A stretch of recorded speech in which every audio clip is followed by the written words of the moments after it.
Can you guys introduce mommy? Spill the beans with Dr. Jill. Hi, everyone. Thank you for joining on today's episode of Spill the Beans with Dr. Jill. As always, I'm going to have my guests introduce themselves. Nice to see you again, Jill. My name's Liam Rice. I am currently a lecturer of economics at Bryant University down in Smithfield, Rhode Island. I've been a student affairs higher education professional for, wow, gosh, about 8 to 9 years now, which is crazy to say. And I am an economist, a health economist, a student affairs researcher, a leadership educator, and very, very lucky to actually know Dr. Jill. So. Oh, that's very sweet of you to say. A lot of intersections with this particular season, which is the medical profession. And so you're connected in different ways than my other guests. Do you deal with health issues or educating people that are going into the health field, or how would you say that health is kind of in your daily life? Yeah, so health is such a broad concept, right? It's Yeah. almost like as broad as education.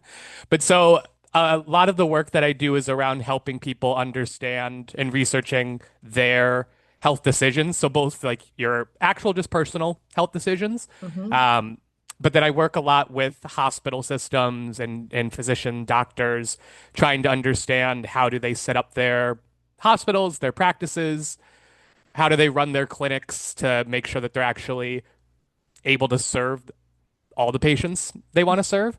And so that comes up a lot with working with doctors on talking through a lot of the more like business, finance, economics of this stuff.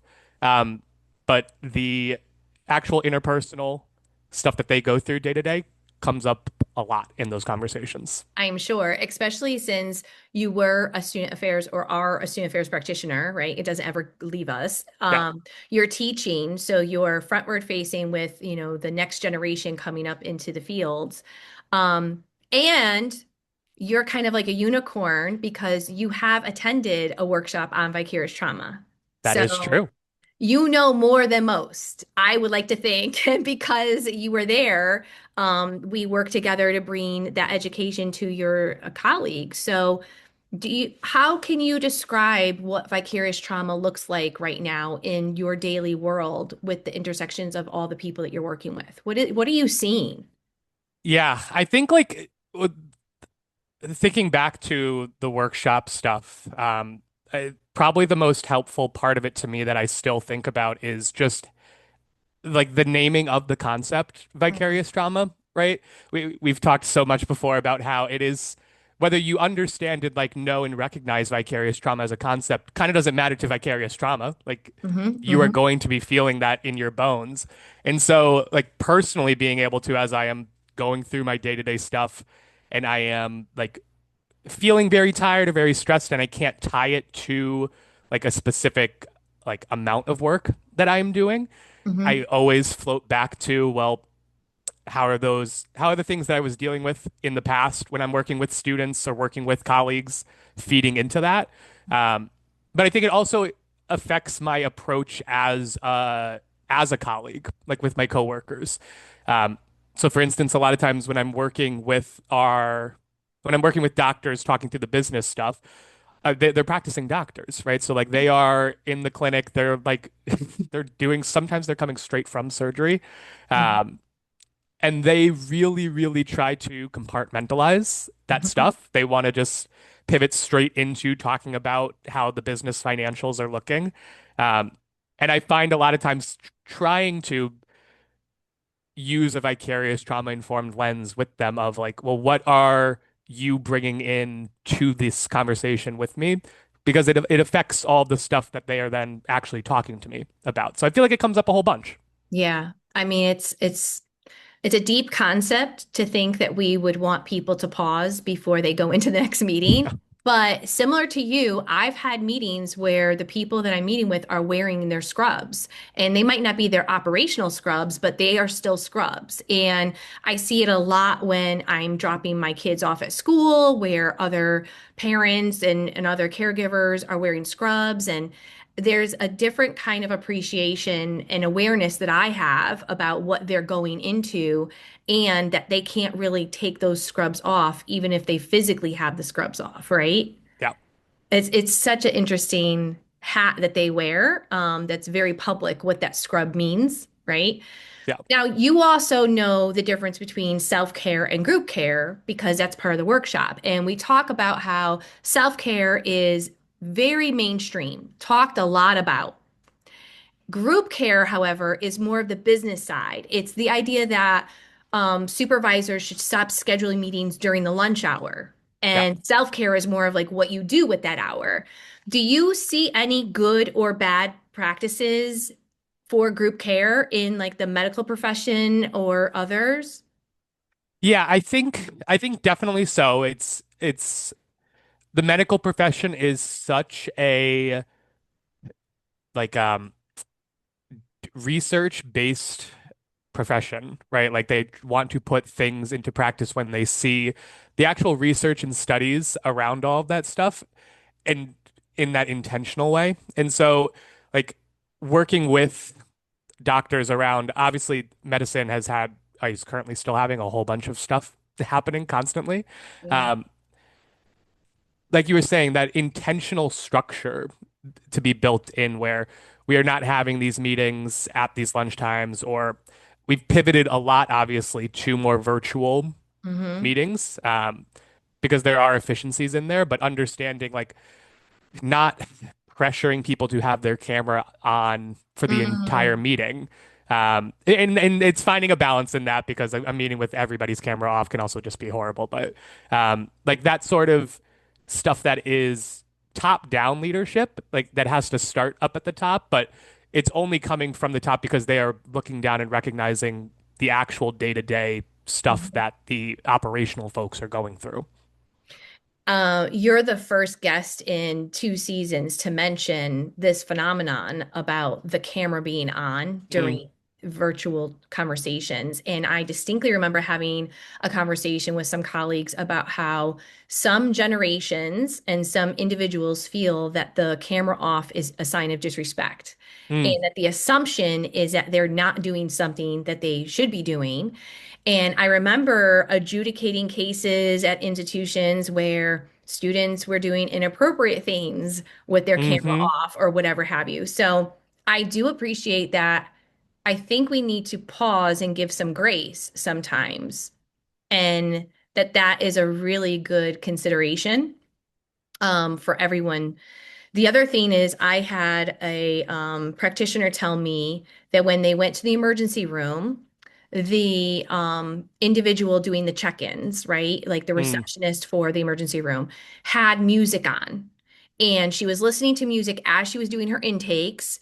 It wasn't loud, it wasn't offensive, it wasn't inappropriate, but they made a comment about how they didn't think it was professional. mm. And then the person that was with them had to correct them and say, you don't know what that individual's day might be like without that music. Like that music might be the reason why you're now getting served in the emergency room because they're able to do their job effectively. You know, Yeah. things like that give a certain sense of awareness in the medical field. Is there any other best practice or self-care strategies that you do that you would want us to incorporate more or consider more?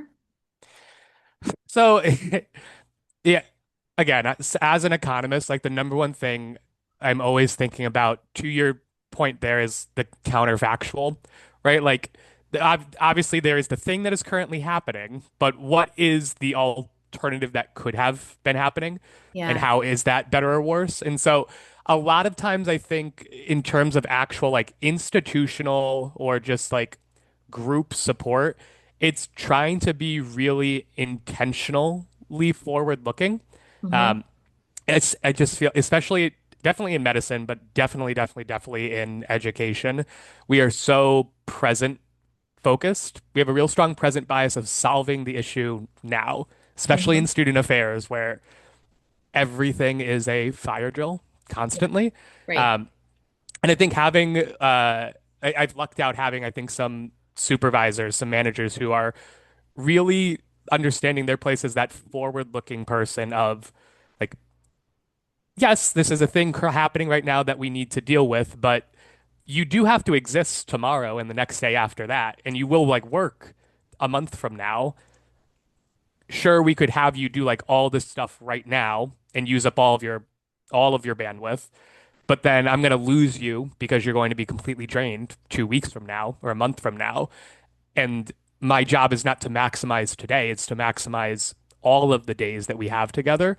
Um, and I think that's something to your point that like an individual can't do. Like you and I individually can't really have that mindset for ourselves because we're just one person. But when a team or an institution actually fosters that mindset, I think it frees up a lot of that long-term productivity, and you're actually going to be here for a while, not just a week or a month or a day. You're going to be here for a long time.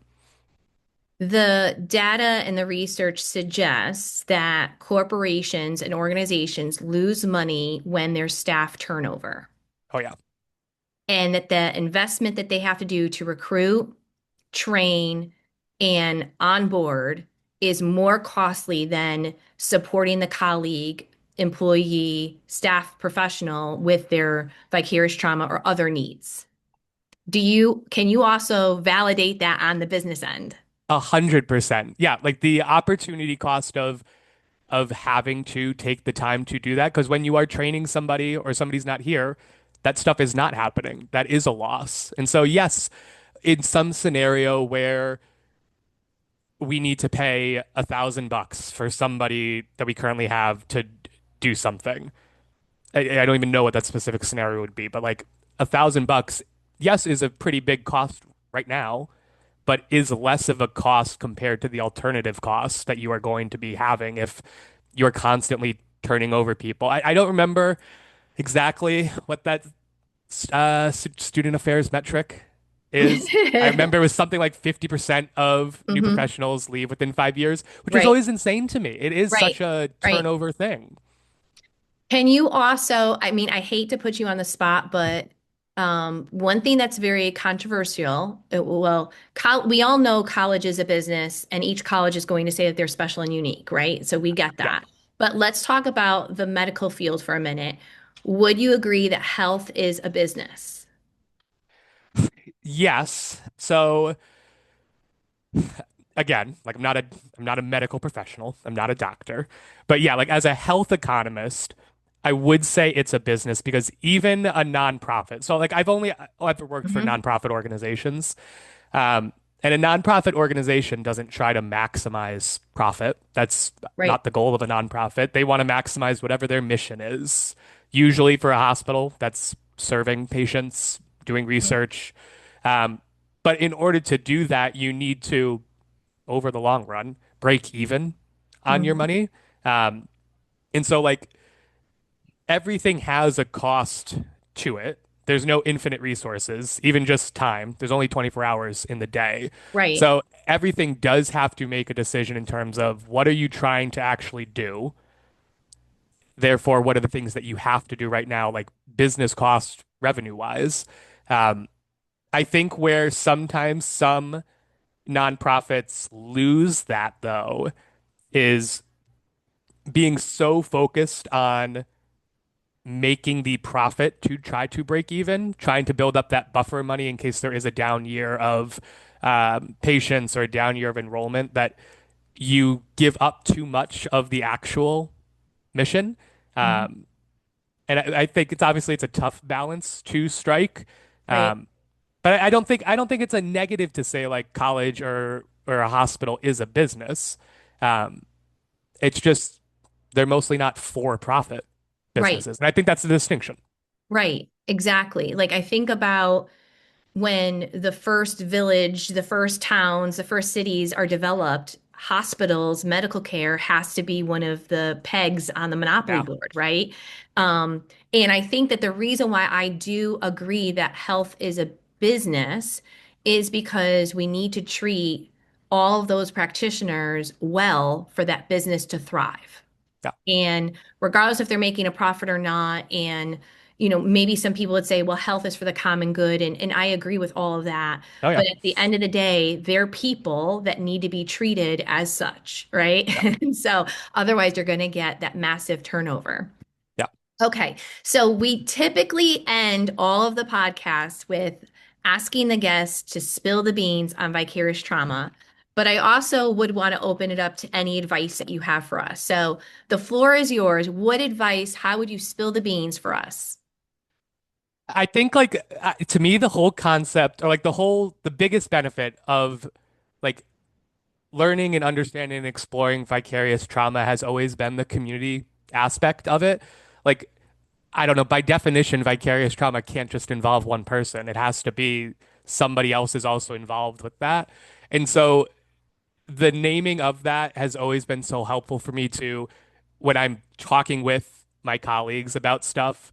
Um, I'm not necessarily bringing up the phrase vicarious trauma in my conversations with them, but I am talking about that, and the those connections have been the most helpful for me, I think, as a grounding thing. You get so focused when you're good at your job, you get so focused on what you're doing Mm, that you kind of, I think, can start floating out to sea a little bit. Um, and so recentering yourself on that is the really important part. Um, but like even just the biggest, most helpful thing for me, especially in the last several years, has been just being like, ultimately, there's nothing to do but just do the stuff, right? Like mhm, there is going to be a tomorrow because time moves forward. And so anytime that we're dealing with this gigantic project that's not getting off the ground, or I'm really struggling to get a student to connect with the material in class that I need them to go through for learning. Um, the options are always to me just kind of, well, I'm either going to figure it out or I'm not going to.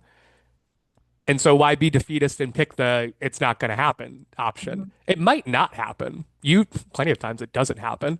Um, but picking that positive option at least I feel like gives you the higher ceiling um, that lets you actually figure it out in the long run. Thank you, Liam. This is super helpful. And to your point, I love that we talk about it more, normalize it more. That way it becomes part of our vernacular. And I'm okay if we kind of massage it a little bit with individuals that don't know the phrase. That way we don't scare them from it. But to your point, having vicarious trauma is like a badge of honor. You should Yeah. be proud that you get it because it's showing that you care about other people, right? Yeah. And so, thank you so much for joining with today's episode of Spill the Beans. Until next time, bye bye. Hi again, everyone. Thank you for listening on today's episode of Spill the Beans with Dr. Jill.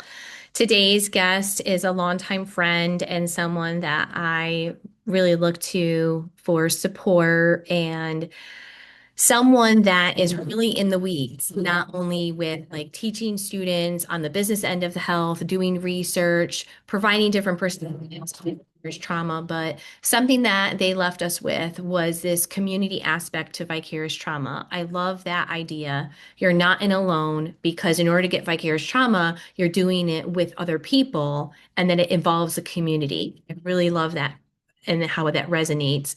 The second thing is if you're good at your job, you get vicarious trauma.